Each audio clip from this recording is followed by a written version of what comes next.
स्वागत आप सबका। आप देख रहे हैं मिड डे प्राइम और आपके साथ मैं हूं ममता चोपड़ा। दिल्ली में सुप्रीम कोर्ट ने कहा है कि ग्रीन पटाखे चलाए जा सकते हैं, तो दिवाली को लेकर ये खुशखबरी सबके सामने है। लेकिन साथ ही साथ मिड डे प्राइम में हम बात करेंगे बिहार में हो रही चुनावी सरगर्मियों की भी, बताएंगे कैसे नक्सलवाद को खत्म करने की जो तारीख सरकार ने 2026 की तय की है उससे पहले ही ये हो सकता है, इसके संकेत स्पष्ट मिल रहे हैं। लेकिन आइए शुरुआत कर लेते हैं इस वक्त के हेडलाइंस के साथ। बिहार चुनाव का रण हुआ तेज, नामांकन का दौर जारी। जदयू की पहली लिस्ट में 57 सीटों पर प्रत्याशियों के नाम का ऐलान, 4 महिला प्रत्याशियों को भी मिली जगह।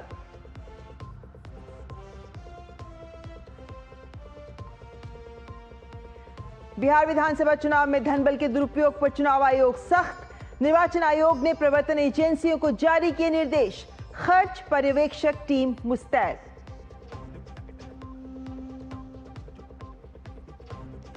अब दिल्ली एनसीआर में चला सकेंगे ग्रीन पटाखे, पटाखों पर पूर्ण पाबंदी के अपने पुराने फैसले में बदलाव करते हुए सुप्रीम कोर्ट ने दी सशर्त अनुमति, तय जगहों पर ही होगी बिक्री।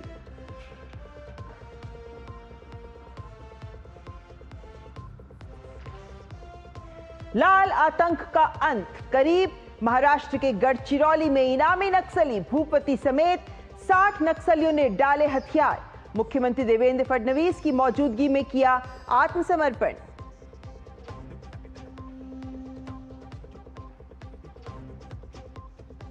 और अमेरिका में शटडाउन पर अनिश्चितता हुई और गहरी, सेनेट ने रिपब्लिकन फंडिंग बिल को 8वीं बार किया खारिज।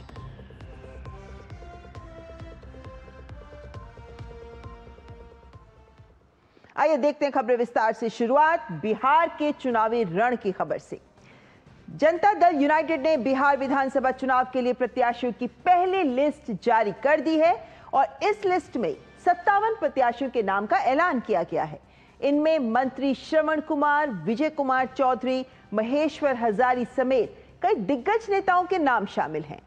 मोकामा से अनंत सिंह, एकमा से धूमल सिंह, कुचायकोट से अमरेंद्र पांडे को टिकट दिया गया है। सराय रंजन से विजय कुमार चौधरी के बेटे के चुनाव लड़ने की सूचना थी, लेकिन पार्टी ने फिर से मंत्री विजय चौधरी को ही उतारा है। 2020 में सबसे कम 12 वोटों से चुनाव जीते कृष्ण मुरारी शरण उर्फ प्रेम मुखिया को फिर से हिलसा से टिकट दिया गया है। मंत्री महेश्वर हजारी के टिकट कटने की सूचना है और मीडिया में चल रही थी ये सूचना, लेकिन पार्टी ने फिर से भरोसा जताया है। कल्याणपुर से टिकट दिया है इन्हें। मंत्री रत्नेश सादा को भी सोनबरसा से टिकट मिल गया है। और 2025 के विधानसभा चुनाव में जदयू 101 सीटों पर चुनाव लड़ रही है। जैसा कि हम जानते हैं कि भाजपा और जदयू दोनों 101 सीटों पर ही लड़ रही हैं, लेकिन 2020 के चुनाव की बात करें तो जदयू ने तब 115 सीटों पर चुनाव लड़ा था, जिनमें से 43 सीटों पर जीत हासिल की थी। लेकिन इस बार कम सीटों पर जदयू लड़ रही है, जिसमें से 57 सीटें ऐसी हैं जिनकी पहली लिस्ट जारी हो चुकी है। इस वक्त पटना से हमारे संवाददाता मधुरेश सीधे हमारे साथ जुड़ रहे हैं। मधुरेश, लगातार इंतजार था कि भाई 3 ही दिन रह गए हैं, खासकर प्रथम चरण के अगर नामांकन की बात करें उसको लेकर, तो यही उम्मीद थी कि जल्द ही सूची जारी की जाएगी। तो जब सूची आ गई है, नाम आ गए हैं, ये कह सकते हैं कि ये जो इतने कयास लगाए जा रहे थे अब उनको विराम मिल जाएगा। देखिए, एनडीए में तो सीट शेयरिंग का फॉर्मूला सबसे पहले जारी किया गया था। उसके बाद बीजेपी ने भी कल अपने 71 कैंडिडेट की लिस्ट जारी कर दी थी। उसके बाद ये समझा जा रहा था कि कल देर रात जदयू जारी कर सकता है या फिर आज भी ये कयास थे कि आज जो कैंडिडेट की लिस्ट है उसको जारी किया जा सकता है। तो निश्चित रूप से आज कैंडिडेट की लिस्ट जारी कर दी गई है। ये जो लिस्ट है, ये लिस्ट अगर हम देखेंगे तो ये इस लिस्ट में जो 4 बाहुबली हैं उनको टिकट जदयू ने दिया है, जिसमें अनंत सिंह भी शामिल है। अनंत सिंह ने कल नामांकन भी दाखिल कर दिया था। इसके अलावा 6 मंत्री हैं जो जदयू की इस लिस्ट में है, जिसमें महेश्वर हजारी, रत्नेश सदा, विजय चौधरी वगैरह शामिल है। तो ये काफी महत्वपूर्ण है। इसके अलावा मैं बताना चाहूंगा कि इसमें 4 महिलाओं को भी टिकट दिया गया है। और एक इम्पॉर्टेंट बात यह है कि चिराग पासवान के गृह जो जिला है उसमें भी एक जदयू ने अपना एक कैंडिडेट उतारा है, और ये इस लिहाज से बहुत महत्वपूर्ण है कि दिखा रहा है कि किस तरीके से जो एनडीए है उसके अंदर जो सीट बंटवारा है वो बिल्कुल समझ बना करके की गई है, क्योंकि जदयू ने एलजेपीआर के इलाके में अपने कैंडिडेट को उतारा है। तो ये है। दूसरी बात ये है कि इसमें 3 विधायकों के नाम कटे हुए दिख रहे हैं, ये भी एक इम्पोर्टेंट बात है। और चिराग पासवान ने सोनबरसा सीट पर इससे पहले दावा किया था। इसके अलावा अलौली सीट पे भी दावा किया था, राजगीर सीट पर दावा किया था, और इसके अलावा मधुरेश, अगर हम देखें तो जाहिर है कि जब जब सूची कोई बाहर आती है तब तब नजरें जाती हैं कि भाई कौन से बड़े चेहरे हैं जिन्हें टिकट मिल गई है। खासकर जो मंत्री हैं अभी, क्या उनमें से भी कुछ एक की टिकट कटने की बात हो रही थी, लेकिन सूची दिखाती है कि सबको टिकट मिला है। लेकिन क्या इन 57 नामों में कोई ऐसा बड़ा नाम भी है जिसको देखकर लगता है कि इनकी टिकट कट गई है? क्योंकि देखें तो ऐसा कोई नाम दिख नहीं रहा, लेकिन आपसे जानना चाहते हैं कोई ऐसा बड़ा चेहरा, कोई बड़ा मंत्री, कोई बड़ा चेहरा, नाम जो आपको लगता है कि इनको लेकर कुछ फेरबदल, कुछ उठापटक दिखते हैं? नहीं, अभी तक जो लिस्ट है वो समान है। हालांकि 3 विधायकों के नाम कटे, ये इंपॉर्टेंट है, लेकिन उन विधायकों के जिनके नाम कटे हैं इनके बारे में पहले से चर्चा थी कि इनका नाम कट सकता है। महेश्वर हजारी को लेकर के भी ये चर्चा काफी तेज थी कि इस बार उनका टिकट कट सकता है, लेकिन पार्टी ने एक बार फिर से महेश्वर हजारी पे अपना जो भरोसा है वो जताया है। तो ये महत्वपूर्ण है। ओवरऑल में जो जेडीयू का जो सीट जो प्रत्याशियों को दिया है वो कमोबेश वही है जो पहले से जिसकी अपेक्षा की जा रही थी। जी, संभावित नाम वही हैं जो सूची में भी अब हमें दिख भी रहे हैं। लेकिन मधुरेश, ये तो जाहिर है कि सब एनडीए में ये तो स्पष्ट हो गया है कि कौन कितनी सीटों पर लड़ेगा। अब सूचियां भी बाहर आ ही रही हैं तो तस्वीर ज्यादा स्पष्ट होती जा रही है। लेकिन साथ ही साथ ये जो अंदर खाने खबरें भी आ रही हैं कि कुछ सीटों को लेकर पेच फंसा हुआ है, और कहीं ना कहीं फ्रेंडली फाइट की बात जो दरअसल महागठबंधन से सुनते आ रहे हैं कि वो भी संकेत कुछ मिल रहे हैं। मंत्रियों के बयानों को सुने कि कुछ सीटें ऐसी हैं जहां दावेदार ज्यादा हैं सहयोगी दलों के। ऐसे कुछ खबरें आपके पास जिनको आप स्पष्ट करना चाहें? देखिए, एक काराकाट की सीट है जिसको लेकर के भी कहा जा रहा है कि पेच फंसा हुआ है, और कल बीजेपी ने जो लिस्ट जारी किया उसमें पारंपरिक रूप से बीजेपी वहां से कैंडिडेट उतारती है, लेकिन वहां पर किसी कैंडिडेट का नाम अभी नहीं दिया गया है। आज जदयू की जो लिस्ट आई है उसमें भी काराकाट नहीं है। हालांकि कहा जा रहा है कि जदयू जो है वो अपना दावा पेश कर रही है काराकाट की सीट पर, और वहां से कुशवाहा कैंडिडेट को उतारने की बात चल रही है, लेकिन अभी तक दोनों ही पक्षों की तरफ से ये स्पष्ट नहीं हो पाया है इस सीट को लेकर के। लेकिन बड़ी बात यह है कि जो भी हो, आज से कल तक में इस सीट पे भी कैंडिडेट तो दोनों में से किसी पार्टी को उतारना होगा, क्योंकि जो आखिरी जो पहले चरण के मतदान का नामांकन है उसके लिए महज आज के बाद से 2 दिन बच जाएंगे। ऐसे में अगर कोई भी प्रत्याशी आप उतारते हैं तो उससे नामांकन के लिए पर्याप्त समय नहीं मिल पाएगा, तो ये प्रत्याशी के लिए भी मुश्किल होगा। इसके साथ ही जो कैंडिडेट होंगे उन्हें भी वक्त कम मिलेगा बजाय दूसरे बिल्कुल, और इसीलिए सब लोग कह रहे हैं कि सीटें जल्दी स्पष्ट हो जानी चाहिए ताकि जो लोग हैं, जो पार्टी से जुड़े लोग भी हैं, कार्यकर्ता भी हैं, उनके बीच में असमंजस की स्थिति ना रहे। लेकिन हाँ, महुआ जैसे एक सीट भी है, कुशवाहा पहले दिल्ली आ चुके हैं इस पर चर्चा के लिए, लेकिन देखना होगा तस्वीर और कहां तक स्पष्ट आज हो पाती है। मधुरेश, शुक्रिया हमारे साथ जुड़ने के लिए। यहाँ रुक करेंगे अगली खबर का जो बिहार के चुनावों से ही जुड़ी हुई है, क्योंकि महागठबंधन की बात अब करना चाहेंगे। यहाँ पे भी घटक दलों में जो दावे वाली सीटें हैं इनकी संख्या को लेकर विवाद आज समाप्त हो जाएगा, इसकी उम्मीद की जा रही है। सीटों की संख्या को लेकर विवाद राजद, कांग्रेस और वाम दलों के बीच में था, और कांग्रेस 60 के बदले 71 सीटों की मांग पर अड़ी हुई थी, लेकिन अब वो 60 पर राजी हो गई है। भाकपा माले को 19 सीटें दी गई हैं, जबकि उसे 30 सीटें चाहिए थी। भाकपा और माकपा भी अधिक सीटों की मांग कर रही हैं। विकासशील इंसान पार्टी की बात करें तो अभी वे चुप्पी साधे हुए हैं। पहले के हिसाब में उनके लिए 18 सीटें रखी गई थी। वाम दलों की सीटें बढ़ी तो वीआईपी की सीटें कम हो जाएंगी। कांग्रेस के एक प्रवक्ता ने दावा किया है कि विवाद के मुद्दे सुलझ गए हैं। उम्मीद की जा रही है कि महागठबंधन आज सीट बंटवारे का ऐलान कर सकता है। इससे पहले कांग्रेस की नाराजगी का सम्मान करते हुए राजद ने सोमवार रात जारी किए गए सिंबल को वापस ले लिया। राष्ट्रीय अध्यक्ष लालू यादव ने भी सोमवार की रात 1 दर्जन से अधिक उम्मीदवारों को सिंबल दे दिया था। कांग्रेस के केंद्रीय नेतृत्व ने विपक्ष के नेता तेजस्वी यादव से नाराजगी दर्ज कराई। कांग्रेस का कहना था कि अगर घटक दलों के बीच विधानसभा क्षेत्र के अनुसार सीटों का बंटवारा नहीं हुआ तो सिंबल कैसे जारी किए गए। देर रात राजद ने उम्मीदवारों से सिंबल वापस ले लिए। राजद के अलावा भाकपा माले, भाकपा और माकपा ने भी कुछ उम्मीदवारों को सिंबल बांट दिए हैं।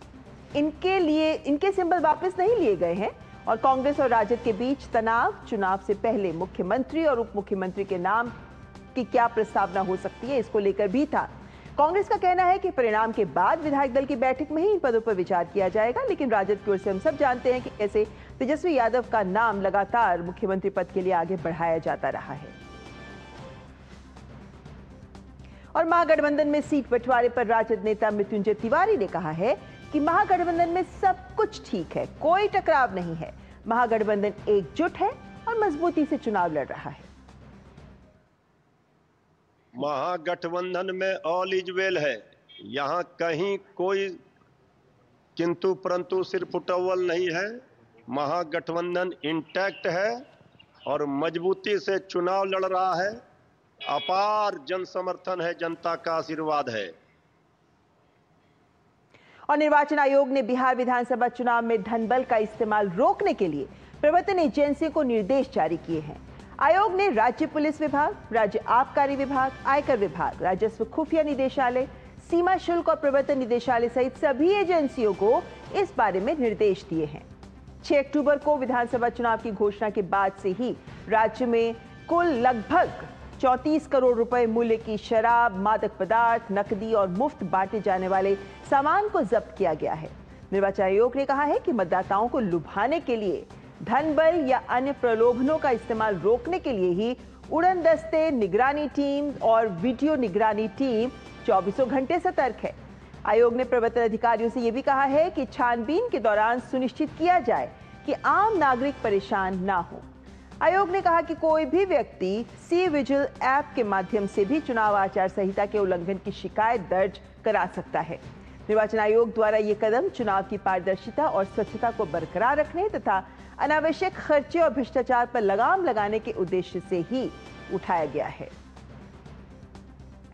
और इस वक्त हमारे संवाददाता पटना से आलोक और दिल्ली से ऋषि जुड़ गए हैं और इनसे बात करना चाहेंगे। सबसे पहले आलोक, आपके पास आती हूं क्योंकि देखा जाए तो जहां एक और हम एनडीए की बात अभी मधुरेश से कर ही रहे थे, लेकिन वहीं महागठबंधन की भी अगर हम बात करें तो हम पाते हैं कि खींचतान बहुत ज्यादा चल रही है, लेकिन वहीं मान मनोबल की प्रक्रिया भी साथ साथ चलती नजर आ रही है। लेकिन किस तरह की हलचल वहां से दिख रही है आपको, खासकर तब जबकि हम जानते हैं प्रथम चरण के नामांकन का ही अब 3 दिन बाकी है, अगर आज के दिन को भी गिन लें तो? बिल्कुल सही कहा आपने। खासकर महागठबंधन की अगर हम बात करेंगे तो महागठबंधन में एक तरह से जीत कायम था और खासकर मुकेश सहनी को लेकर के था कि मुकेश सहनी जिन्होंने 61 सीटों का अपना सूची दिया था, उन्होंने आरजेडी प्रमुख लालू प्रसाद यादव को, लेकिन बाद में बात बनी है और 18 सीटें देने की बात हो रही है कि 18 सीटें मुकेश सहनी लड़ेंगे। और एक और बयान आया था माले के जो राष्ट्रीय महासचिव हैं कि दीपांकर भट्टाचार्य की इन मुकेश सहनी के साथ सम्मानजनक सीटें उनको दी जाए, सम्मानजनक समझौता किया जाए।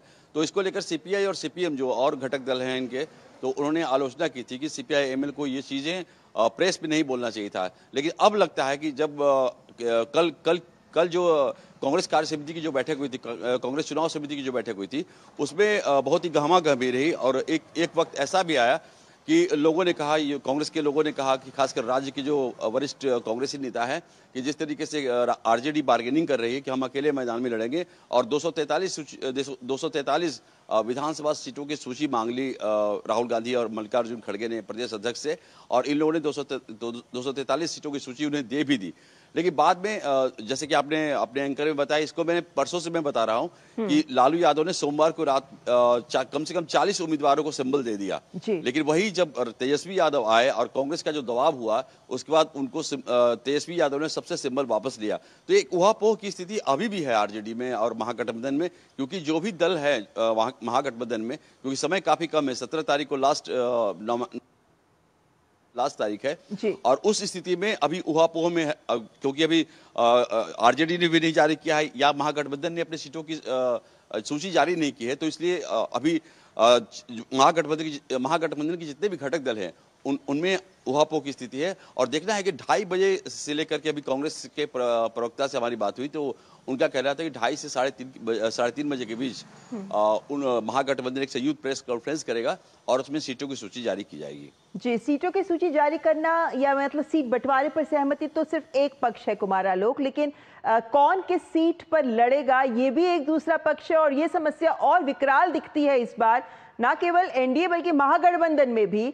तो ऐसे में क्या लगता है आपको कि जो फ्रेंडली फाइट के बैनर तहत ये लोग आपस में मिलकर चुनाव लड़ने की बात करते हैं, कुछ ऐसी तस्वीर महागठबंधन में आपको लगता है कि ये भी मुखर होती दिखती है? बिल्कुल सही कहा आपने। सीट शेयरिंग तो एनडीए में भी हो गया, सीट शेयरिंग यहाँ भी होगा, लेकिन कौन से सीट पे कौन लड़ेगा इसको लेकर माथापच्ची जारी है। और यही कारण है कि उपेंद्र कुशवाहा महुआ सीट को लेकर के परेशान थे कि महुआ सीट एलजेपी को चला गया। और दूसरी जो सबसे बड़ी बात थी, कल जो मीडिया के हलकों में तैर रही थी, वो ये था कि सोनबरसा सीट समस्तीपुर में है या वहाँ से रत्नेश सदा अति पिछड़ों के नेता हैं और मंत्री भी हैं बिहार सरकार में, तो उनके बारे में बोला गया कि ये सीट लोजपा को चली गई। और उसके बाद से मीडिया में ये खबर तैरने लगी कि नीतीश कुमार नाराज है और रत्नेश सदा जो वर्तमान विधायक भी हैं तो उन्होंने कहा कि मेरा सीट जो है लोजपा को चला गया। तो उसके बाद से तमाम जो मीडिया में कल से आप देख रही थी, सवेरे तक चला कि नीतीश कुमार नाराज हैं, जेडीयू अपना अलग कुनबा कर सकता है, लेकिन रत्नेश, आपने देखा कि जेडीयू का जो लिस्ट आया है उसमें रत्नेश सदा सोनबरसा से उम्मीदवार हैं। और वही उससे उलट यहाँ पर बहुत ज्यादा परेशानी है, खासकर महागठबंधन की बात करें कि कांग्रेस जिन सीटों पर दावा कर रही है वहां पर आरजेडी दावा कर रही है, आरजेडी जिन सीटों पर दावा कर रही है वहां मुकेश सहनी दावा कर रहे हैं। लेकिन संतोष की बात यह है कि लेफ्ट के जो सीपीआई एमएल है या सीपीआई और सीपीएम है, तो इन लोगों ने अपना जो उनके जो विनिंग कैंडिडेट है उनको पहले से ही सिमुल दे दिया है। लेकिन दीपांकर भट्टाचार्य जो भाकपा दे चुकी है और जाहिर है कुमार आलोक की ये खींचतान हमें अगले कुछ दिनों में दिखती रहेगी। लेकिन जैसे आपने कहा कि आज दोपहर को महागठबंधन की ओर से तस्वीर स्पष्ट होने के संकेत है, तो रहेगा उसका इंतजार। फिलहाल बहुत बहुत शुक्रिया हमारे साथ जुड़ने के लिए। बढ़ते हैं आगे। भारतीय जनता पार्टी ने 2025 में होने वाले विभिन्न राज्यों के विधानसभा उपचुनाव के लिए अपने प्रत्याशियों की सूची जारी कर दी है।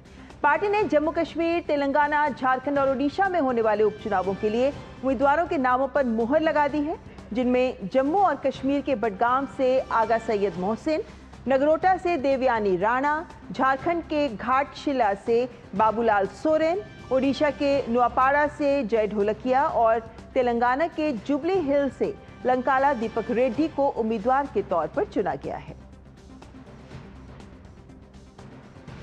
और यहां पर मिर्जे प्राइम में रुकेंगे एक ब्रेक के लिए, लेकिन ब्रेक के बाद आपको बताएंगे कि ग्रीन पटाखों को लेकर सुप्रीम कोर्ट ने क्या कहा है आज। बने रहे हमारे साथ। दीदी नौकरी लग गई। अरे वाह, बधाई हो। तो अब तो ढेर सारी शॉपिंग।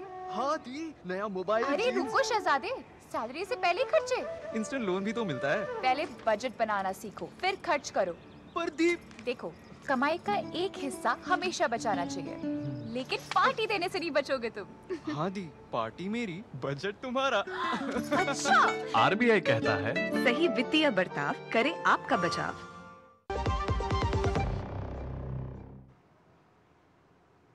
और ब्रेक के बाद आइए बात कर लेते हैं ग्रीन पटाखों की। सुप्रीम कोर्ट ने दिल्ली एनसीआर में पटाखों पर पूर्ण पाबंदी के अपने पुराने फैसले को में बदलाव करते हुए ग्रीन क्रैकर्स को सशर्त अनुमति दी है। सीजेआई बीआर गवई की बेंच ने कहा है कि दीपावली और दीपावली से एक दिन पहले सुबह 6 से 7 बजे तक और रात को 8 से 10 के बीच ग्रीन क्रैकर्स चलाए जा सकते हैं। नीरी और पेसो एजेंसी के द्वारा अधिकृत ग्रीन पटाखे और लाइसेंस धारक ही कुछ निश्चित स्थानों पर ग्रीन पटाखों की बिक्री कर सकते हैं। कोर्ट ने कहा है कि राज्य सरकार जांच दल गठित करके ये सुनिश्चित करेंगे कि ग्रीन क्रैकर्स की आड़ में प्रतिबंधित पटाखे ना बेचे जाएं। सुप्रीम कोर्ट ने कहा है कि ऐसा करने वालों पर सख्त कार्रवाई होगी और उनके लाइसेंस को भी रद्द कर दिया जाए। कोर्ट ने सीपीसीबी और राज्य प्रदूषण नियंत्रण बोर्ड से कहा है कि वो 14 अक्टूबर से 21 अक्टूबर तक दिल्ली एनसीआर की वायु गुणवत्ता के आंकड़ों को कोर्ट को सौंपे। सीजेआई बीआर गवई ने कहा कि पूर्ण प्रतिबंध के बाद गैर कानूनी तरीके से प्रतिबंधित पटाखों को गैर कानूनी तरीके से दिल्ली एनसीआर में बेचा जा रहा था, जिससे ग्रीन पटाखों की तुलना में अधिक नुकसान होता है। तो आज सुप्रीम कोर्ट ने इसे लेकर दिया है एक और महत्वपूर्ण बयान और साथ ही दिल्ली सरकार के मंत्रियों ने भी सुप्रीम कोर्ट के इस फैसले का स्वागत किया है।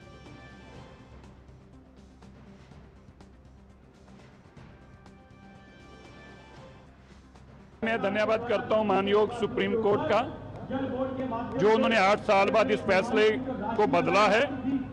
दिल्ली के अंदर अब शाम 6 बजे से लेकर रात के 10 बजे तक आप पटाखे चला पाएंगे और इन पटाखों को ग्रीन पटाखे होंगे, इसकी चिंता हम करेंगे। मैं दिल्ली की मुख्यमंत्री रेखा गुप्ता जी का धन्यवाद करता हूं। उन्होंने ये सुप्रीम कोर्ट से आग्रह किया था कि दिल्ली के लोगों को पटाखे चलाने दिए जाएं और उसी के चलते माननीय सुप्रीम कोर्ट ने जो कहा है हम उसको 100% मानेंगे। ये दिल्ली के लिए बड़ी दिवाली है, ये दिल्ली के लिए खुशियों वाली दीपावली है। 8 साल बाद आप पटाखे दिल्ली के लोग चला पाएं, इससे बड़ी खुशी की बात नहीं हो सकती। हमें पर्यावरण का भी ध्यान रखना है और हमें पर्व का भी ध्यान रखना है। प्रभु राम जी की दीपावली खुशियों वाली दीपावली होगी, ये दिल्ली के लिए बहुत बड़ी खुशखबरी है। वासियों को बहुत बहुत बधाई देता हूं इस बात के लिए कि आपने दिल्ली में अच्छी सरकार चुनी और ये हमारी सरकार के प्रयास सफल हुए। हमारी मुख्यमंत्री जी ने कहा था कि इस बार दिल्ली को बिना पटाखों के दिवाली नहीं मनाने देंगे। सुप्रीम कोर्ट ने भी हमारे प्रयासों को सराहा है। मैं उनके सुप्रीम कोर्ट के फैसले का स्वागत करता हूं। बहुत ही अच्छा फैसला दिल्ली के लोगों के लिए आया है। अब बिना किसी टेंशन के, बिना किसी चिंता के सभी हम जो है ग्रीन पटाखे जलाएंगे और अपनी दिवाली को और भी सुंदर मनाएंगे। तो ग्रीन पटाखों को सुप्रीम कोर्ट से मिली हरी झंडी के बाद अब दिल्ली वासी ग्रीन पटाखे जरूर इनका प्रयोग कर सकते हैं, ग्रीन पटाखे जला सकते हैं और इसको लेकर दिल्ली वासियों ने भी कोर्ट के इस फैसले का स्वागत किया है। बहुत अच्छा ऑर्डर दिया है। हर साल बच्चे बहुत बंदी दीपावली मनाते हैं, इस साल खुशियों से भरा त्योहार है। बच्चे बहुत खुश है। बहुत बढ़िया ऑर्डर दिया है, बहुत बढ़िया लगा हमें। कई सालों से दिवाली सुनी हो रही थी, तो इस बार अच्छी दिवाली मनाई आई। हम सुप्रीम कोर्ट के माननीय सुप्रीम कोर्ट का स्वागत करते हैं। उन्होंने हमारे भारतीयों का ये दिवाली पर्व ऐसा है पूरे हिंदुस्तान में के लिए उन्होंने परमिशन दी है 3 दिन की। ये हम इसका स्वागत करते हैं और जल्दी बड़ी खुशी है। कई सालों से ये आदेश रुका हुआ था, उन्होंने दिया, हम दिवाली मनाएंगे, पटाखे खरीदेंगे। मैं एक तरफ से सही बोलूंगी क्योंकि सही भी है गलत भी है, क्योंकि जिस तरीके से अगर लोग लिमिट में यूज करते हैं तो सही है, अनलिमिटेड यूज करते हैं तो गलत है। मुझे लगता है कि सरकार ने छूट दिया 3 दिन बाद, तो इस पटाखों का उपयोग लिमिट करो, अनलिमिटेड मत करो। तो दिल्ली वासी अपने विचार रखते हुए अब ग्रीन पटाखे क्या हैं, बहुत से लोग इसके जहन में ये सवाल भी है कि आखिर क्यों इन्हें ग्रीन बोला जाता है। पटाखे तो पटाखे हैं। आपके सामने रखते हैं कि दरअसल ये हैं क्या ग्रीन पटाखे, क्योंकि इनका लक्ष्य एक ही है कि जो प्रदूषण हो वो कम से कम हो सके, इसीलिए ग्रीन पटाखे तैयार किए गए हैं। अब ये कम प्रदूषण कैसे करते हैं? हम जानते हैं कि पटाखों में रसायन होते हैं और ये जब जलते हैं तो रसायन से जहरीली गैसें निकलती हैं, नुकसान उससे होता है। तो जो ग्रीन पटाखे हैं, आगे बढ़ते हैं, अगली प्लेट रखते हैं आपके सामने। जो ग्रीन पटाखे हैं उनमें हानिकारक रसायनों का प्रयोग कम होता है। कैसे? जैसे इसमें बेरियम होता है, नाइट्रेट, पोटेशियम क्लोरेट, सल्फर, ये तमाम वो केमिकल्स हैं जिनका प्रयोग पटाखे बनाने में किया जाता है। लेकिन ग्रीन पटाखों में इनकी क्वांटिटी ये होते हैं लेकिन कम तादाद में होते हैं। उससे होता यह है कि जो हानिकारक गैसेस हैं उसमें 30 से 40% तक की कमी आ जाती है। यानी जब आप इन ग्रीन पटाखों को जलाते हैं तो उसमें से इवेपोरेशन होती है और जो हरित वाष्प होता है, जो निकलता है जल वाष्प, ये गैर हानिकारक होता है, इसमें कोई नुकसान नहीं होता है। और इस जल वाष्प की वजह से ही क्या होता है कि इससे हवा को साफ रखने में मदद मिलती है और प्रदूषण भी कम हो पाता है। तो यही वजह है कि जब ये जल वाष्प छोड़ते हैं ये ग्रीन पटाखे तो उससे प्रदूषण को नियंत्रित करने में मदद मिलती है। दरअसल एक और महत्वपूर्ण पहलू इनका यह भी होता है कि जो ग्रीन पटाखे होते हैं इनमें शोर कम होता है। ये जैसे मैंने आपको पहले कहा, हानिकारक गैसेस कम होती हैं, तो उसमें carbon dioxide, nitrogen oxide, sulphur dioxide, ये तमाम वो गैसेस हैं जो प्रदूषण को बढ़ाती हैं, कई गुना बढ़ा देती हैं, और इन ग्रीन पटाखों में इन्हीं की मात्रा बहुत कम होती है। ग्रीन पटाखों में शोर बहुत कम होता है। देखिए, अगर सामान्य पटाखे आप जलाते हैं तो 160 डेसिबल तक का शोर हो सकता है, कान फटने लगते हैं। लेकिन जो ग्रीन पटाखे होते हैं इनमें शोर कम होता है, 110 से 125 डेसिबल तक का ही शोर इन ग्रीन पटाखों की वजह से। आप कह सकते हैं नॉइज पोल्यूशन की बात करें और एयर पोल्यूशन की बात करें तो अगर आप ये जलाते हैं तो इससे कम होता है। और ये वो पटाखे हैं जिन्हें CSIR की ही नीरी फाउंडेशन के द्वारा, जो पर्यावरण से जुड़े अनुसंधान करती हैं, उन्हीं के द्वारा ये एक नया फॉर्मुलेशन तैयार किया गया है जिसके पर आधारित होते हैं ये ग्रीन पटाखे। और आम पटाखों की तुलना में आप कह सकते हैं कि बेहतर विकल्प है, लेकिन इनसे भी गैसेस निकलती हैं, इनमें भी शोर होता है, इसलिए इन्हें बहुत सीमित तादाद में ही चलाया जाना चाहिए। आप ये सोचकर खुले तादाद में मत चलाएं कि ग्रीन पटाखे ही तो है, कोई नुकसान नहीं, नुकसान है लेकिन कम है।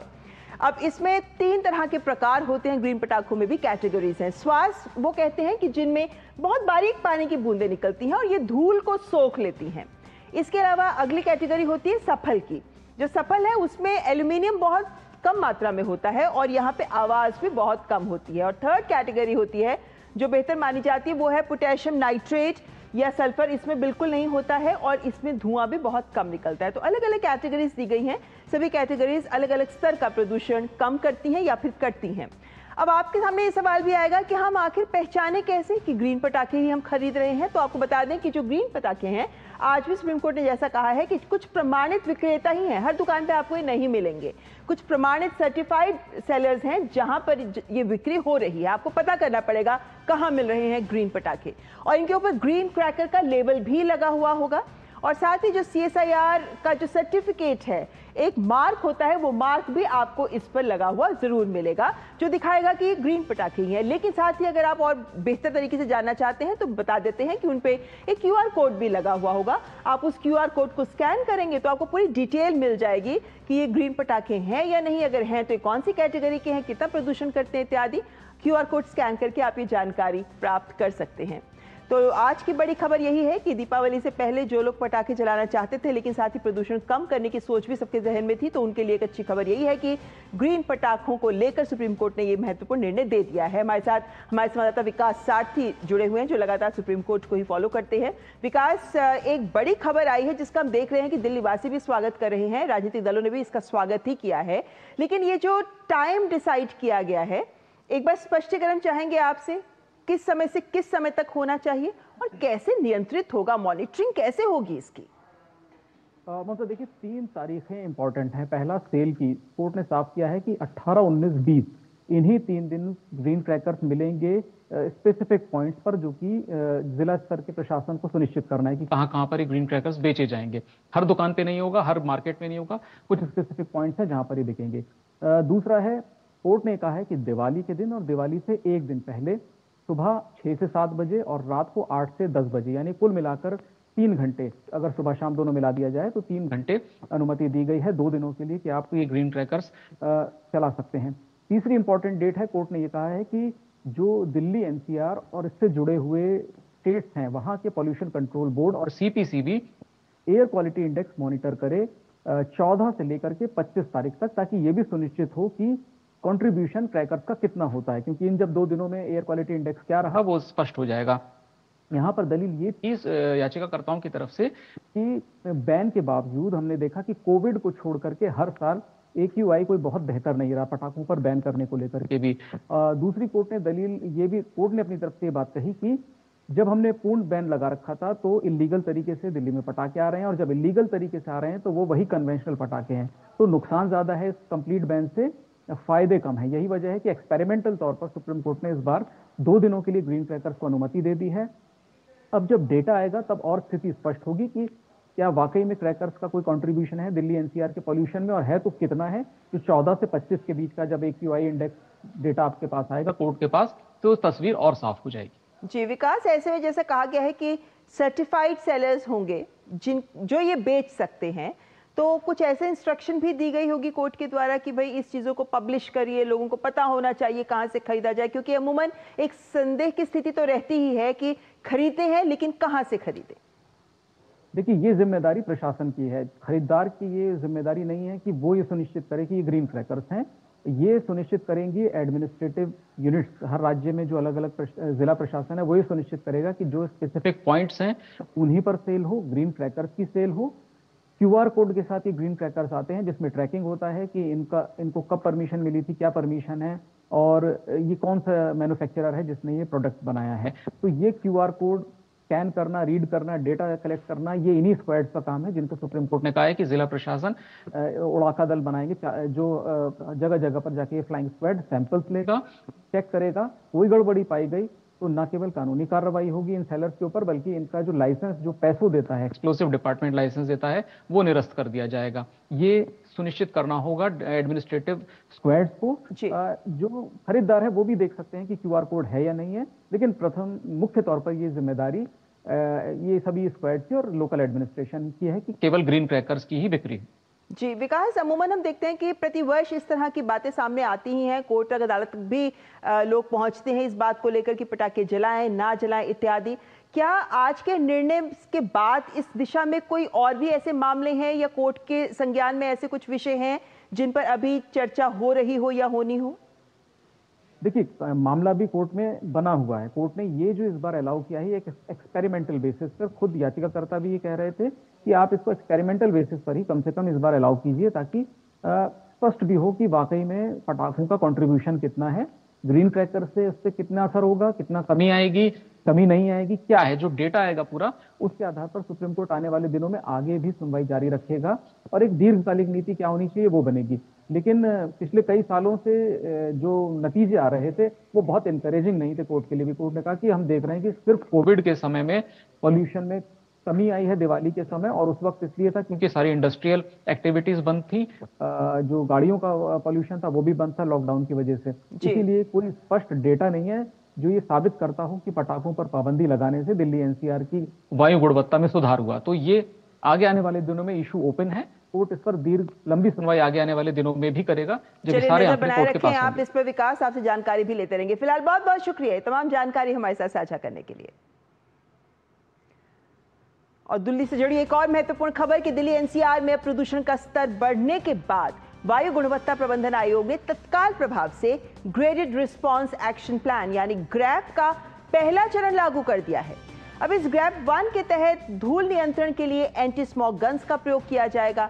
सभी जो निर्माण कार्य है या ध्वस्तीकरण स्थल है वहां पर स्ट्रिक्ट डस्ट कंट्रोल के उपायों को लागू करना भी अनिवार्य होगा। 500 वर्ग मीटर से बड़े प्रोजेक्ट्स को स्वीकृत डस्ट मैनेजमेंट प्लान का पालन करना होगा। और इस बीच दिल्ली सरकार में मंत्री मंजिंदर सिंह सिरसा ने कहा है कि इस कदम का उद्देश्य राजधानी के लोगों को स्वच्छ और सुरक्षित हवा उपलब्ध कराना है। और ग्रैप 1 के तहत हम आपको दिखा रहे हैं कि किस तरीके से तमाम कदम उठाए जाएंगे और ये अनिवार्य किया जा रहा है। कुछ चीजें हैं जो ग्रैप 1 के तहत एक्टिवेट हो जाती हैं और उनकी निगरानी भी की जाती है, और जिसका उद्देश्य यही है कि लोगों को स्वच्छ हवा मुहैया हो सके।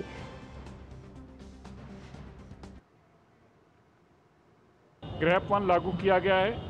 अगले जो मौसम विभाग ने बताया कि अगले 4 दिन बहुत क्रूशियल हैं। मैं दिल्ली के लोगों का पहले तो धन्यवाद भी करता हूं। दिल्ली ने इस पूरे दशक के सबसे ज़्यादा साफ दिन देने में हम कामयाब हुए हैं, मानयोग रेखा गुप्ता जी की सरकार और दिल्ली के लोगों के सहयोग के कारण। अभी ग्रैप 1 लगा है जिसके हम कुछ बंदिशें लगाई गई हैं। मकसद ये है कि दिल्ली के लोगों को साफ़ हवा मिले। दिल्ली के लोग साफ हवा में उन चीज़ों के ऊपर रोक लगानी जरूरी थी दिल्ली के लिए हवा को साफ रखने के लिए, जो इसलिए ग्रैप 1 को लगाया गया है।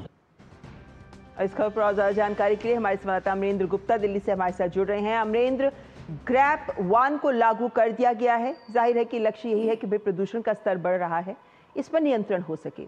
आज प्रदूषण का क्या स्तर है और ये जो ग्रैप 1 के तहत कदम उठाए जा रहे हैं ये भी जमीन पर कितने दिख रहे हैं? देखिए ममता जी, जिस तरह से अक्टूबर से नवंबर तक अगर बात करें जो दिल्ली की हवा जहरीली हो जाती है, इसमें जो है वायु जो गुणवत्ता सूचकांक है वो बढ़ जाता है। और अगर हम आज की बात करें तो आज सुबह जो दिल्ली की वायु गुणवत्ता सूचकांक है वो 201 पे पहुंच चुका है, यानी कि जो ये पूरा मैं आपको वायु गुणवत्ता जो सूचकांक है 201 से 300 तक जो खराब स्थिति में माना जाता है, यानी कि वायु गुणवत्ता सूचकांक का जो 0 से 50 है वो अच्छा माना जाता है, 51 से 100 तक संतोषजनक होता है और 101 से 200 तक खराब और 201 से 300 तक बहुत खराब। तो यानी कि अभी खराब स्थिति में है, लेकिन दिल्ली सरकार ने एक्शन लिया है और दिल्ली सरकार ने इसको लेके एक ग्रैब की सब कमेटी बनाई है जो स्थिति का जायजा ले रही है और लगातार दिल्ली सरकार ने कुछ दिल्ली में पाबंदियां लगा दी है। मैं आपको बता दूं ममता जी, जिस तरह से पर्यावरण के जानकार जो है पॉल्यूशन के लिए पूरी तरह से व्हीकल्स से जो होने वाला उत्सर्जन है उसको मानते हैं, इसके अलावा जो औद्योगिक गतिविधियां होती हैं जिसमें इंजन की और जो वाहनों का जो पॉल्यूशन है वो जिम्मेदार माना जाता है। इसके अलावा लगातार आपने देखा पिछले कई सालों से पड़ोसी राज्यों में खेती के बाद पराली को जलाने का एक प्रचलन था और वायु जो पॉल्यूशन को लेकर जिस तरह से मौसम बदल रहा है वो भी एक कारण माना जाता है। तो दिल्ली सरकार इस समय निगरानी कर रही है और मैं आपको बता दूं कि जो दिल्ली में जो है कूड़ा फेंकने पर पूरी तरह से पाबंदी लगा दी गई है। दिल्ली सरकार ने साफ तौर से दिल्ली वासियों से अपील की है कि वो पेड़ लगाएं और हरियाली को बढ़ावा दें। इसके अलावा जिस तरह से अभी मेरे सहयोगी विकास बता रहे थे कि दिल्ली सुप्रीम कोर्ट ने पटाखों को लेकर निर्देश जारी किए, दिल्ली सरकार ने भी लोगों से आग्रह किया है कि वो पटाखों को जलाने से बचें, क्योंकि पटाखे जो है पर्यावरण के लिए बेहद ही खतरनाक होते हैं। तो पर्यावरण के अनुकूल ही अपने त्योहारों को मनाएं, क्योंकि दिवाली का समय है। ये बात स्पष्ट है कि प्रदूषण पर अगर नियंत्रण लगाना है तो सबको मिलकर काम करना होगा। ऐसे में जो कदम सरकार के द्वारा उठाए गए हैं या जो आह्वान किया जा रहा है, नागरिकों का भी कर्तव्य है कि वो उनका भी पालन करें। फिलहाल बहुत बहुत शुक्रिया हमारे साथ ये जानकारी साझा करने के लिए। देश को नक्सल मुक्त बनाने का केंद्र सरकार का लक्ष्य साकार होता दिख रहा है और इसी दिशा में राज्य में नक्सलवादी आंदोलन को खत्म करने की दिशा में आज एक ठोस और निर्णायक कदम उठाया गया है। गढ़चिरौली में आज मुख्यमंत्री देवेंद्र फडणवीस की मौजूदगी में 61 नक्सलियों ने आत्मसमर्पण कर दिया। भाकपा माओवादी पोलित ब्यूरो के सदस्य मल्लाजुला वेणुगोपाल राव उर्फ सोनू उर्फ भूपति समेत 61 नक्सलियों ने हथियार डाले और मुख्य धारा में शामिल हो गए। इन सभी नक्सलियों पर महाराष्ट्र सरकार ने 5 करोड़ 24 लाख रुपए का इनाम रखा था। गढ़चिरौली के इतिहास में ये पहली बार है कि इतनी बड़ी संख्या में नक्सलियों ने आत्मसमर्पण किया है। इस अवसर पर मुख्यमंत्री ने आत्मसमर्पण करने वाले इन नक्सलियों को संविधान की एक प्रति भी भेंट की। इस कार्यक्रम में मुख्यमंत्री द्वारा नक्सल पीड़ितों के परिवारों को चेक वितरित किए गए। उग्र नक्सली भूपति ने सितंबर में हथियार डालने का आह्वान करते हुए एक पर्चा जारी किया था, जिसे छत्तीसगढ़ और देश के अन्य हिस्सों में नक्सलियों का समर्थन प्राप्त था। इसे नक्सली आंदोलन को खत्म करने की दिशा में एक महत्वपूर्ण कदम के रूप में देखा जा रहा है। केंद्रीय गृह मंत्री अमित शाह और देश भर की राज्य सरकारों के नेतृत्व में पुलिस के द्वारा की जा रही लगातार कार्रवाई के परिणाम स्वरूप ही नक्सली आंदोलन अब अपने अंतिम क्षणों में गिनती कर रहा है। सबने देखा किस प्रकार से हमने माओवादियों का आत्मसमर्पण किया, किस प्रकार से उनको घर और नौकरियां दी, किस प्रकार से जो कबूल किया था वो उनको दिया। हमने समर्पित माओवादियों की शादियां लगाई, हमने उनको लॉयड स्टील जैसी कंपनी में नौकरी दी। आज 50-50 हजार रुपए की तनख्वाह पर वो नौकरी कर पा रहे। तो एक विश्वास उनके मन में तैयार हुआ कि ये केवल भाषण में देश की मुख्य धारा में लाने की बात नहीं करता है, महाराष्ट्र में देश की मुख्य धारा में लाने का काम हुआ है और इसलिए वो लोग यहाँ आए। तो एक बड़ी खबर है ये, खासकर नक्सलवाद के खात्मे को लेकर जिस तरह सरकार काम कर रही है उसी की सफलता को लेकर। और इस वक्त हमारे संवाददाता योगेश सीधे महाराष्ट्र से हमारे साथ जुड़ रहे हैं। योगेश, हम देख रहे हैं कि लगातार सरकार के द्वारा कदम उठाए जाते रहे हैं। हम ये भी देखते रहे हैं कि नक्सली कभी ना कभी समर्पण भी करते रहे हैं और ये सिलसिला लगातार जारी है। लेकिन इस क्रम में भूपति का समर्पण और उनके साथ 61 माओवादियों का समर्पण, और वो भी हथियार समेत, ये कितनी बड़ी खबर बन सकता है, खासकर तब जब हम नक्सलवाद के खात्मे को लेकर उस दिशा में कदम बढ़ाते नजर आ रहे हैं। देखिए ममता, कोई भी लड़ाई या कोई भी संघर्ष, इस तरीके का जो भी आंदोलन है, उसकी जो रीड होती है, जो मेन क्रक्स होता है, वो बेसिकली मॉरल होता है, यानी कि आप कह सकते हैं कि मनोबल होता है। जो मनोवैज्ञानिक तरीके से जो नक्सल के खिलाफ महाराष्ट्र में युद्ध लड़े गए हैं, उसकी कई अलग अलग स्तर रहे हैं। अगर आप देखें तो 1990 से जो C-64 की बार बार बात हो रही है, 1990 में जब केपी रघुवंशी गढ़चिरौली के SP हुआ करते थे, तब उन्होंने ये लाया था और इसका मकसद ही ये था कि किस तरीके से जो कॉम्बैट फोर्सेज है, गुरिल्ला जो वारफेयर है, वो तो किया ही जाए। स्थानीय आदिवासियों को बहुत बड़ी संख्या में उनको बताया गया था, अवेयर किया गया था। इसके साथ में कम्युनिटी सर्विसेज भी शुरू की गई थी, जिसमें कि उनका अवेयरनेस किया गया था। अगर आप 1990 से अभी तक देखेंगे, जिस तरीके से अमित शाह ने, जो गृह मंत्री, जिन्होंने टारगेट रखा है कि मार्च 2026 तक 31 मार्च तक पूरे नक्सलिज्म को खत्म किया जाएगा, अगर आप उनकी रेखाओं पर देखेंगे तो इसके समानांतर कई सारी चीजें वो की गई। भूपति का जो सरेंडर है वो इसलिए महत्वपूर्ण है क्योंकि किशन जी का, आपको याद होगा 2011 में जब पश्चिम बंगाल में किशन जी को मारा गया था, उस वक्त भूपति के भाई थे किशन, और साथ में जो आजादी दिन की 20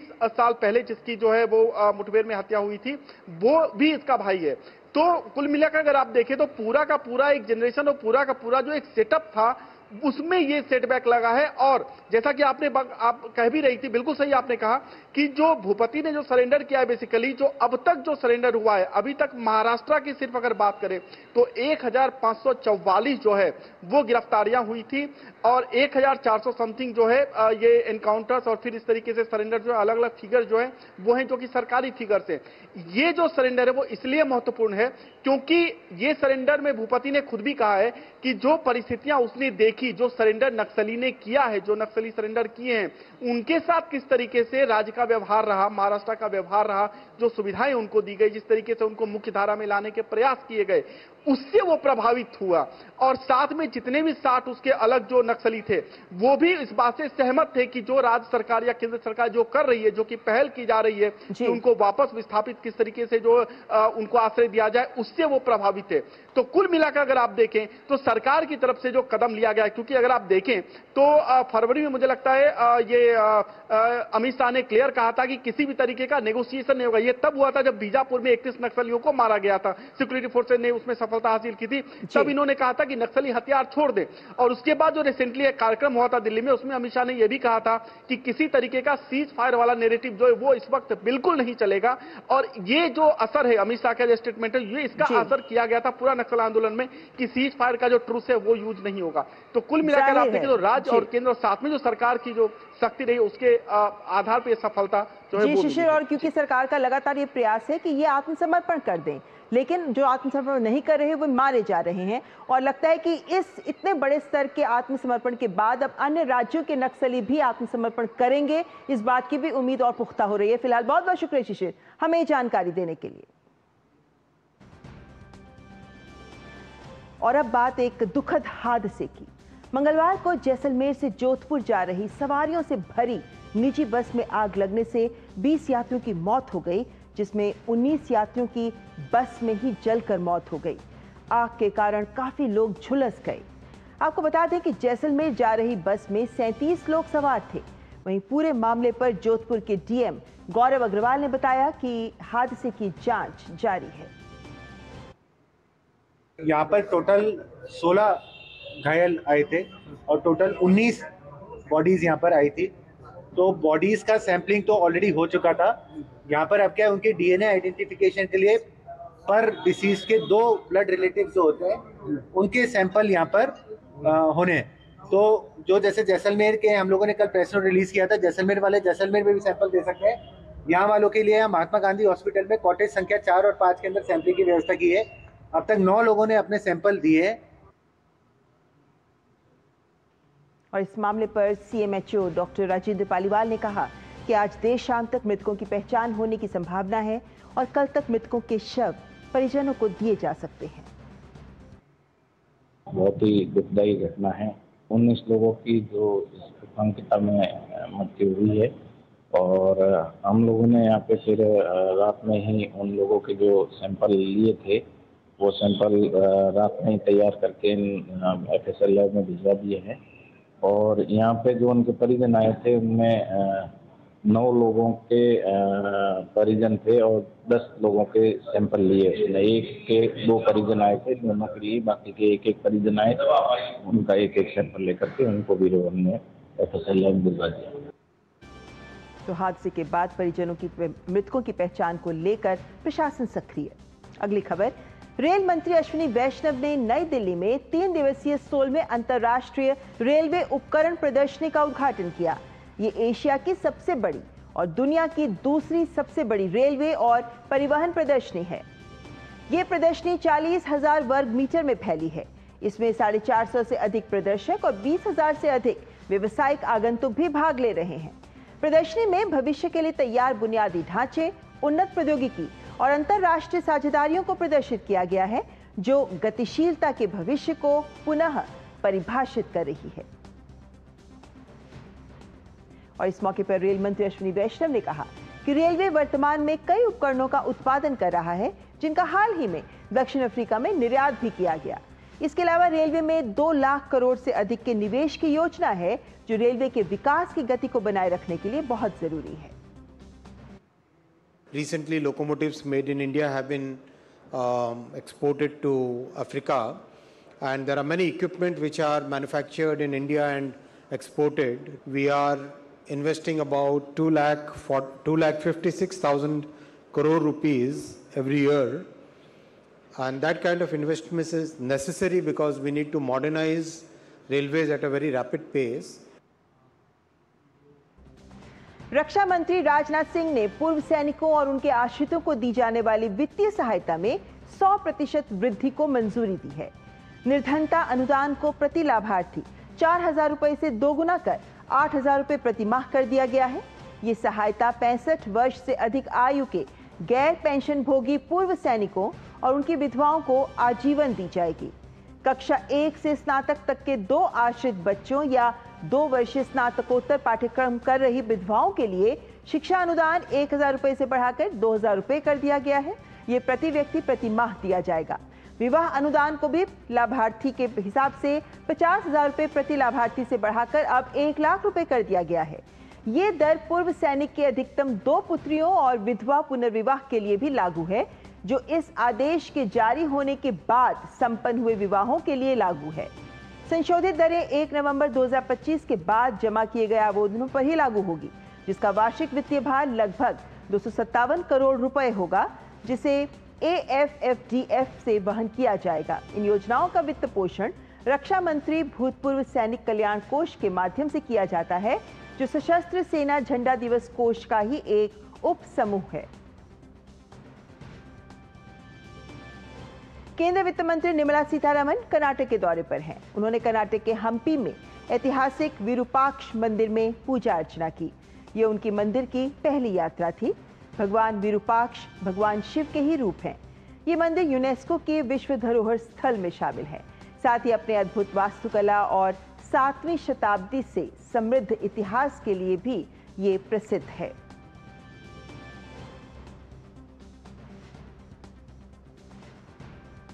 उत्तर प्रदेश के मुख्यमंत्री योगी आदित्यनाथ ने आज प्रदेश की करोड़ों माताओं और बहनों को दीपावली का तोहफा देते हुए 2 मुफ्त LPG रीफिल सिलेंडर्स आवंटित किए।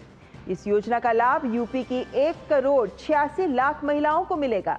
साल 2025-26 में योजना को लागू करने के लिए योगी सरकार की ओर से 1,500 करोड़ रुपए की धनराशि का प्रावधान है। राशि का 2 चरणों में वितरण होगा। पहला चरण अक्टूबर 2025 से दिसंबर 2025 तक और दूसरा चरण जनवरी 2026 से मार्च 2026 तक। इस मौके पर मुख्यमंत्री ने कहा कि जो पैसे इस योजना से बचेंगे, उसे लोग दिवाली के त्योहार को और बेहतर तरीके से मना सकेंगे।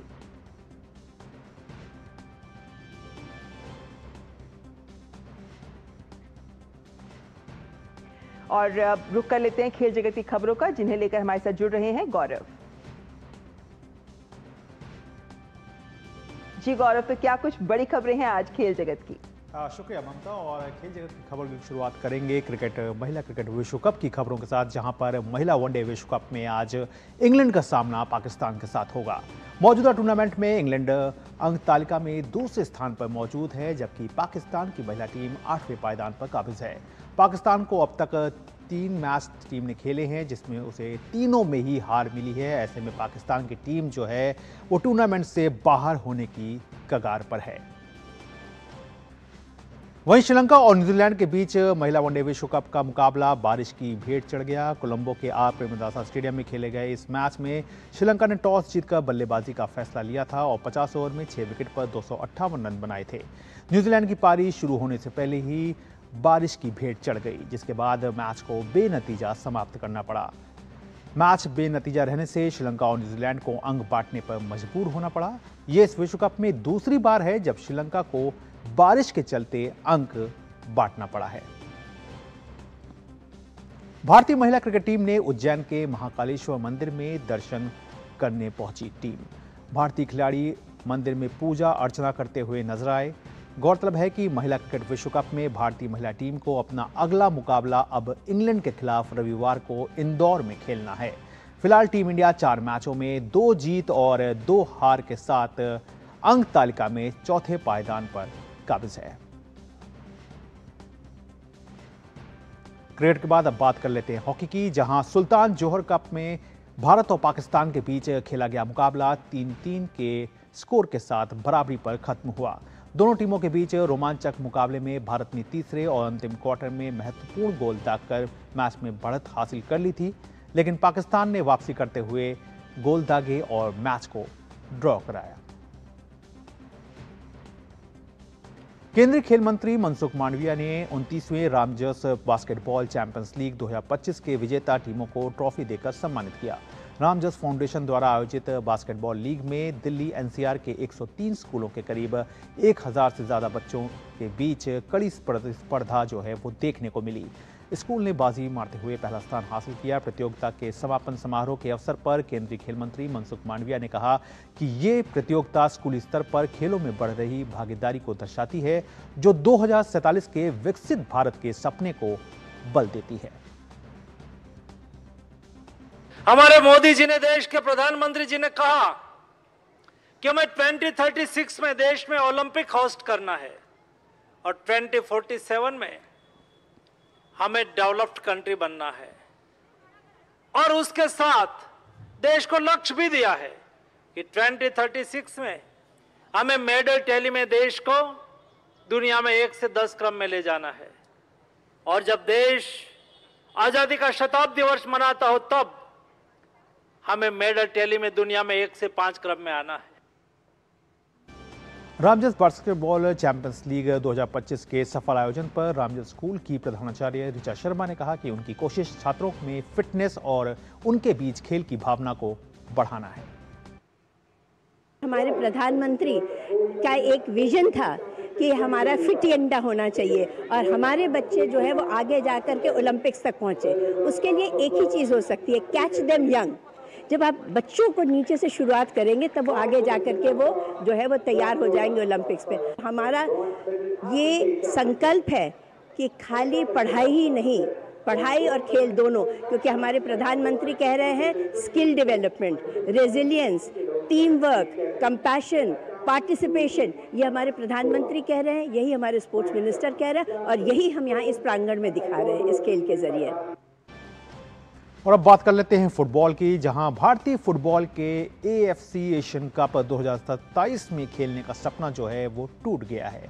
मंगलवार को गोवा में खेले गए एक अहम मुकाबले में भारत को सिंगापुर से 2-1 से हार का सामना करना पड़ा।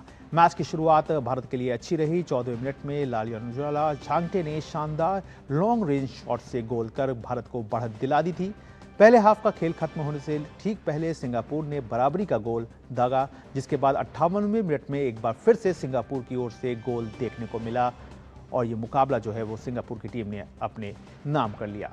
फीफा रैंकिंग की बात करें तो भारत की टीम 134वें स्थान पर है, जबकि सिंगापुर की टीम 158वें नंबर पर है। और वहीं अगर विश्व फुटबॉल की बात करें तो 2026 फीफा विश्व कप क्वालिफायर मुकाबले में भारत मंगलवार को पुर्तगाल और हंगरी के बीच मुकाबला जो था वो 2-2 से ड्रॉ रहा। बड़ी बात यह रही कि पुर्तगाल की ओर से दोनों गोल क्रिस्टियानो रोनाल्डो ने किए। हालांकि रोनाल्डो की ये मेहनत बेकार गई और हंगरी की टीम ने भी 2 गोल दागकर मुकाबले को 2-2 की बराबरी पर खत्म किया। पुर्तगाल अगर इस मुकाबले को जीत जाती तो अगले साल होने वाले फुटबॉल विश्व कप के लिए क्वालिफाई कर जाती। वैसे पुर्तगाल के लिए अब विश्व कप क्वालिफाई करने का अगला मौका 13 नवंबर को रहेगा, जब टीम आयरलैंड से भिड़ेगी। भारतीय गोल्फर दीक्षा डागर, जिन्होंने देश में आयोजित हुई इंडिया ओपन महिला गोल्फ टूर्नामेंट में हिस्सा लिया, का मानना है कि देश में गोल्फ के खेल की तस्वीर में बड़ा बदलाव देखने को मिला है। इसके साथ ही दीक्षा ने कहा कि वो एशियन गेम्स और ओलंपिक से देश को गोल्फ से पदक दिलाने के काम को एक जिम्मेदारी के तौर पर ले रही हैं। दीक्षा से खास बात की डीडी न्यूज की टीम ने। इंडिया ओपन गोल्फ टूर्नामेंट में भारतीय महिला गोल्फरों ने अच्छा प्रदर्शन किया और इस वक्त हमारे साथ दीक्षा डागर हैं। दीक्षा, अपने प्रदर्शन को किस तरह से देखती हैं यहाँ पर, और एक ओवरऑल अगर तस्वीर देखी जाए इस इंडिया ओपन में इंडियन वुमेन गोल्फर्स की, तो उसको किस तरह से आप एक रेखांकित करेंगी? यहाँ पे जो टूर्नामेंट हुआ है कि यहाँ पे इंडियंस बहुत अच्छा कर रही हैं और गोल्फ कम्युनिटी के लिए भी बहुत अच्छा है और काफ़ी टाइम के बाद काफ़ी लड़कियाँ टॉप 10 में भी आई हैं। So it is very good to see that here Indian girls are doing very well. पूरे टूर्नामेंट का अगर एक चैलेंज अगर देखा जाए तो उस चैलेंज पर कितना एक ओवरऑल किस तरह से इंडियन जो अपने वुमेन गोल्फर्स हैं वो अपने को खरा उतार पाई हैं?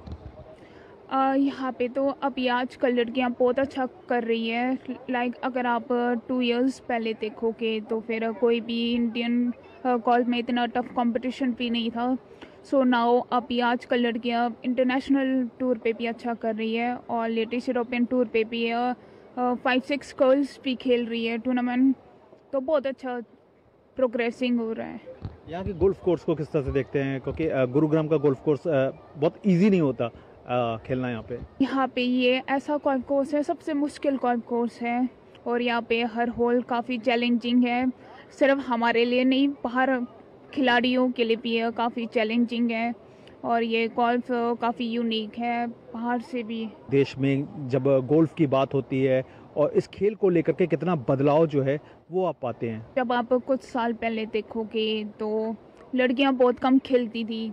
अभी क्या है, मीडिया की वजह से और सोशल मीडिया और गोल्फ की वजह से, जैसे हमारे जैसे हम गोल्फ खेल रहे हैं तो लड़कियां आजकल अच्छा खेल रही है। जैसे यहाँ पे देखो, यहाँ पे बच्चे भी आते हैं, जूनियर्स, और प्रोग्राम भी अटेंड करते हैं, प्रोफेशनल्स को भी खेलते हुए भी देखते हैं, तो छोटी लड़कियों को भी मोटिवेशन मिलता है और वो सोचती है आके और प्रोग्रेस करने के लिए भी सोचती है। आप क्योंकि एक बड़ी खिलाड़ी हैं गोल्फ की, तो ऐसे में कहीं ना कहीं नज़रें जो हैं वो एशियन गेम्स में भी रहती है और कहीं ना कहीं उम्मीदें ये रहती हैं कि ओलंपिक से भी हमें मेडल आए, तो उसको लेकर के क्या कुछ तैयारी अंदर ही अंदर आपकी चल रही है? अगले साल एशियन गेम्स हो रहे हैं, मेरी यही तैयारी है कि मैं अपने फिटनेस के ऊपर वर्क करूं और टूर्नामेंट बस खेलती रहूं और जो भी मेरे अंदर जो कमी है उसके ऊपर भी वर्क करूंगी। तो ये है दीक्षा डागर, जिनका साफ तौर पर कहना है कि उनका लक्ष्य जो है वो एशियन गेम्स और ओलंपिक में मेडल को जीत करके लाना है। इसके साथ ही साथ वो ये कहती हैं कि ज़मीनी स्तर पर इस खेल की देश में तस्वीर जो है वो व्यापक तौर पर बदलाव उसमें देखने को मिला है। कैमरामैन सुनील के साथ मैं गौरव कुमार, डीडी न्यूज़, गुरुग्राम। तो ममता, ये थी खेल जगत से जुड़ी हुई तमाम बड़ी खबरें जिन्हें आपने देखा। वापस एक बार फिर से आपके पास। बहुत बहुत शुक्रिया गौरव खेल खबरों के लिए। और अब बात सोने चांदी की भी कर लेते हैं। धनतेरस और दिवाली का सीजन है और इसके बीच जोरदार मांग है और इस मांग के बीच ही सोने की कीमतें भी रिकॉर्ड स्तर पर पहुंच गई हैं। मल्टी कमोडिटी एक्सचेंज यानी MCX पर सोने की कीमतें 1,27,000 रुपए प्रति 10 ग्राम के पार पहुंच गई हैं। वैश्विक व्यापारिक तनाव और अमेरिकी फेडरल रिजर्व द्वारा ब्याज दरों में कटौती की बढ़ती उम्मीदों के बीच वैश्विक स्तर पर सोने की कीमतों में वृद्धि दर्ज की गई है। वहीं चांदी की कीमतों में भी तेजी दर्ज की गई है। चांदी 0.18% बढ़कर 1,59,000 रुपए प्रति किलोग्राम पर खुला और कारोबार के दौरान 1,61,000 रुपए के उच्चतम स्तर पर पहुंच गई। इस वर्ष अब तक सोने की कीमतों में लगभग 55% की वृद्धि हुई है, तो वहीं सोने चांदी की कीमतें अंतरराष्ट्रीय स्तर पर भी हाई रिकॉर्ड बना रही हैं। सोना $4,179 प्रति औंस तक, तो वहीं चांदी भी $53.54 के रिकॉर्ड हाई स्तर तक पहुंच गई। हालांकि बाद में दामों में मामूली गिरावट भी दर्ज की गई है। और इसी के साथ मिड डे प्राइम में आज बस इतना ही, लेकिन इस वक्त की बड़ी खबरों पर हम लगातार रख रहे हैं नजर, तो बने रहिए हमारे साथ, देखते रहिए डीडी न्यूज। नमस्कार।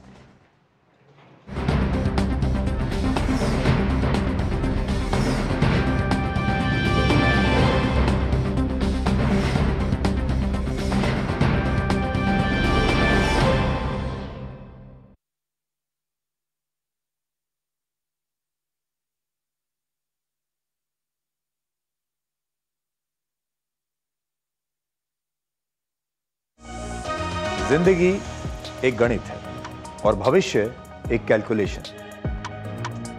देखते तो हम बहुत कुछ हैं, लेकिन सच कितना जानते हैं? इसी सच को हम आपके लिए डीकोड करेंगे।